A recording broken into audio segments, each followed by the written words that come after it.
video ko na sa hay ko ta.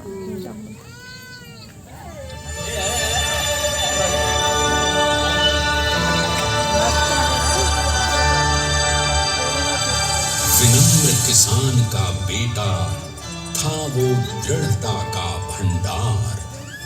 Vallabh भाई पटेल नाम कहलाता था सरदार। कृषक कार्मिक जनगण से था उसको प्यार अपार।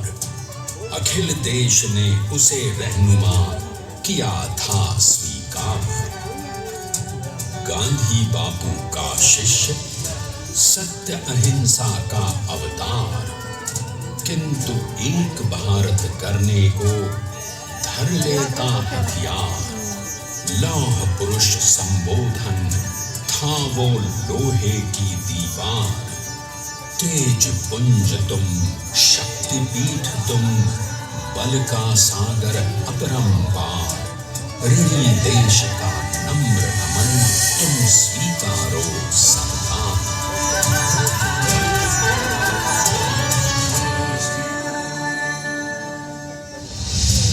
1857 में अंग्रेजों को ललकारने वाले पहले स्वतंत्रता संग्राम के एक सक्रिय सिपाही थे झवेर भाई पटेल।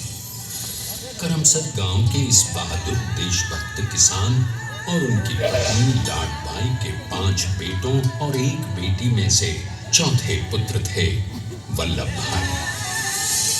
बालक वल्लभ ने करमसद के बाद नडियाद से अपनी हाई स्कूल की शिक्षा पूरी की।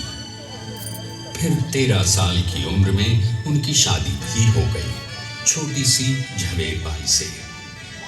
2 बच्चों, बेटी मणिबहन और बेटे दाया भाई को जन्म देने के बाद झवेर बाई असमय ही चल बसी।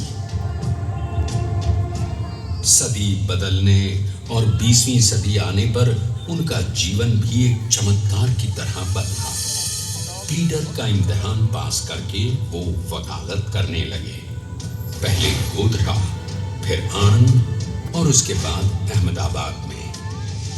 मगर जल्द ही वकालत छोड़कर वो बैरिस्टर बनने की इच्छा से इंग्लैंड चले गए।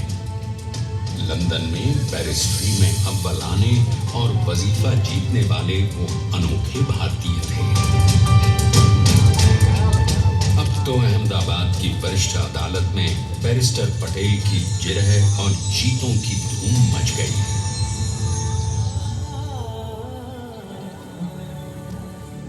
तभी एक युग पुरुष ने वल्लभ भाई के जीवन की धारा ही बदल दी। दक्षिण अफ्रीका में सत्याग्रह के अहिंसक अस्त्र से गोरे शासकों को सबक सिखाकर भारत वापस आए बैरिस्टर मोहनदास करमचंद गांधी से मिलकर वल्लभ भाई ने अपने कुछ बरसों से सीखे विदेशी व्यवहार और संस्कार हमेशा के लिए त्याग दिए और अब वो अपने खेड़ा के किसानों को हक दिलाने के लिए बापू के साथ आंदोलन में कूद पड़े। अब उनके पैरों में जूते नहीं, गांव की धूल थी। हृदय में भारत भूमि की शस्य श्यामला धरती, मन में थे गांधी और मस्तिष्क में एक नए स्वतंत्र भारत का सपना।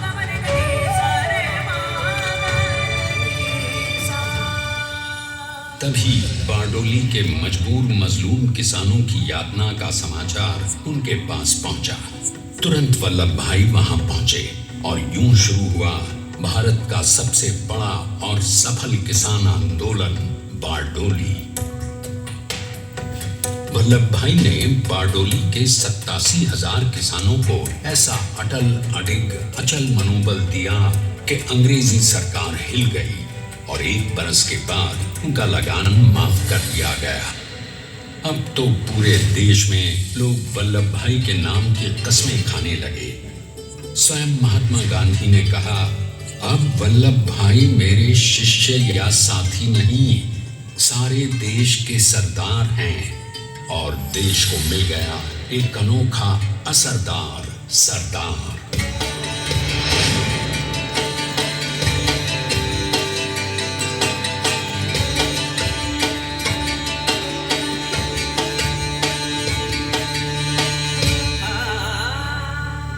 सरदार पटेल के नाम और देशभक्ति से अंग्रेज डर कर कांपने लगे। 1930 के नमक सत्याग्रह और दांडी कूच में वो बापू से भी पहले गिरफ्तार किए गए तो सन 1932 में फिर उन्हें बापू के साथ ही जेल में 2 सालों के लिए डाल दिया गया। मगर आजादी के दीवानों को, स्वतंत्रता के परवानों को कौन गिरफ्तार कर पाया है।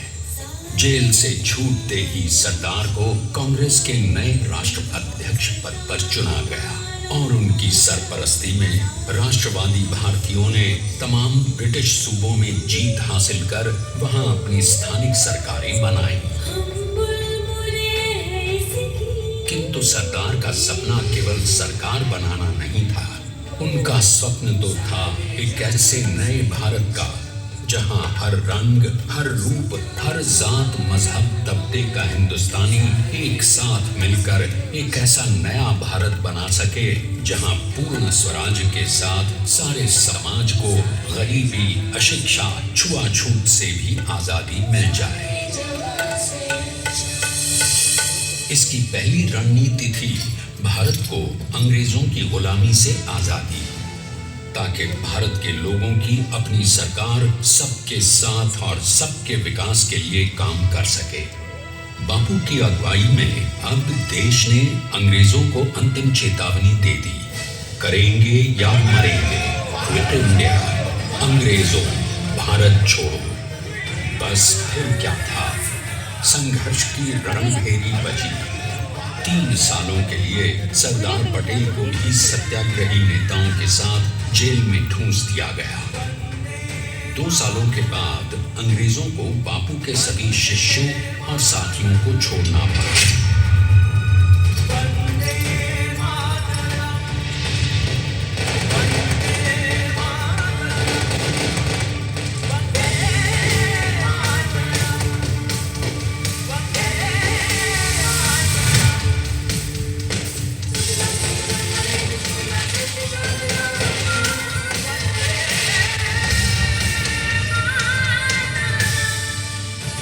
स्वतंत्रता के स्वप्न के सच होने के साथ अब सरदार पर कई एक नई जिम्मेदारियां थीं। आने वाली आजादी की तैयारी और एक नए भारत के लिए नए लोकतांत्रिक संविधान की संरचना। जैसा उनके साथी ने खुद कहा था, सरदार ने ही छैनी हथौड़ी लेकर एक नए भारत को उकेरा है।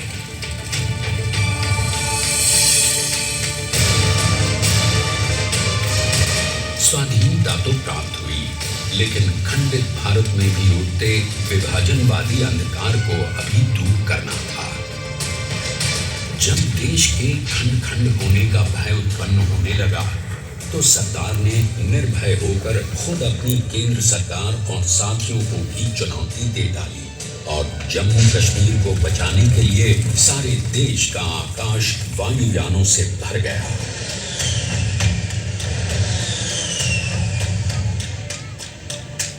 और फिर हैदराबाद और जूनागढ़ के भारत में विलयीकरण को पाकिस्तान से चुनौती मिली। सरदार चाहते थे कि देश की 1 इंच धरती अब और विभाजित नहीं होनी चाहिए।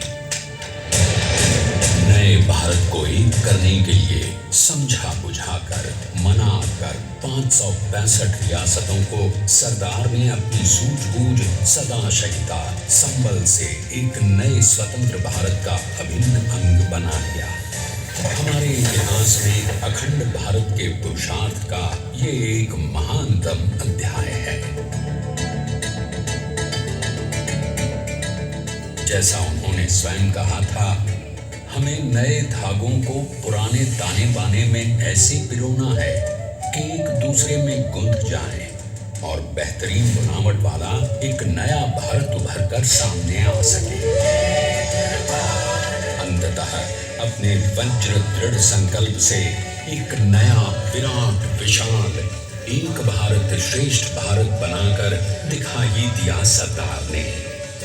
संसार के सबसे बड़े प्रजातंत्र के शिल्पी को प्रणाम करने के लिए देश ने बनाया है ये समर्थ स्मारक। स्वाधीन भारत को समर्थ भारत में बदलने वाले सरदार पटेल को समर्पित प्रेरणा तीर्थ भी है। प्रधानमंत्री श्री नरेंद्र मोदी के नेतृत्व में बनी विश्व की इस विशालतम प्रतिमा के सामने आकर सारी दुनिया जैसे स्वयं की नतमस्तक हो जाती है।